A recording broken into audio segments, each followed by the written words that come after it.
யாம் எதற்காக சுத்த தமிழ் மொழியில் பேச வேண்டும்? இந்த காலத்தில் இப்படியெல்லாம் பேசி என்ன ஆகப் போகிறது? இக்கேள்விகள் யாவும் நீங்கள் கேட்டதுதான் நண்பர்களே. இன்றைய இளைஞர்கள் ஒன்றினை அறிய வேண்டும் என்றால் நொடிப்பொழுதில் அதனை அறிந்து கொள்வார்கள். ஆனால் வயதில் மூத்தோர்கள், 4 எழுத்து பயிலாதவர்கள், கிராமங்களில் வாழும் எளியோர்கள், இவர்களால் எவ்வாறு அறிந்து கொள்ள இயலும்? கைகளில் அலைபேசி இருந்தாலும் ஆங்கிலம் தெரியாதே. எம்முடைய இலக்கு இவர்களே.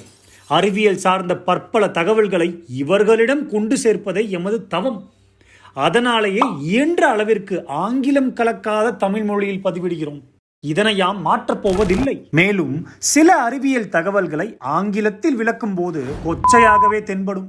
ஆனால் அதே அறிவியலை சுத்த தமிழ் மொழியில் அசை போடுங்கள், அது மகத்துவம் வாய்ந்ததாக மாறும். பலர் கமெண்ட் செய்வர், எப்பேற்பட்ட தகவல்களாக இருந்தாலும் நீங்கள் அதனை கூறும்போது எங்களால் முகம் சுளிக்காமல் கேட்க முடிகிறது என்று. அன்பர்களே, யாம் கூறுவதால் அல்ல, அதுவே நமது தமிழ் மொழியின் தனிச்சிறப்பு.